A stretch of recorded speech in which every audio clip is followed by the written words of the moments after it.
અલે આ શું થયું શિલ્પા? બાઈક બગડ્યું હું? અરે ના ના યાર બાઈક નહીં બગડ્યું. તાન શું થયું? પેલો સરપંચ આવે છે ને તો કીધું બાબા શક નહીં તો જોઈ લો. અલે હવ ને એમ તો ગામડામાં સરપંચ ની ચૂંટણી આવી જી નહીં નજીક.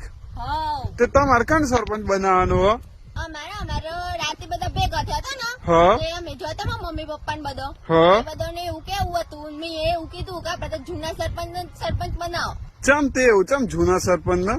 અને એમાં એવું હતું ને યાર તો 5 વર્ષ પહેલા છે ને એ સરપંચ હતો હા તે ઈને છે ને હા પોતાનું 2 માળ વાળું મકાન બનાવ્યું.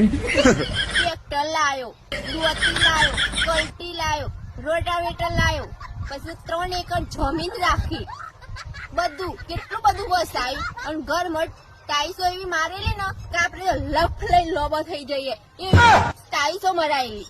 એમાં હું બાકી રહી ગયું ખબર છે? હા. બાજુમાં ઘર હતું ને એના પ્લાસ્ટર બાકી રહી ગયું. તે અમે બધા એવું કીધું કે એને સરપંચ બનાવી દો કે એટલે એટલો વિકાસ બાકી છે ને એ પૂરો થઈ જાય.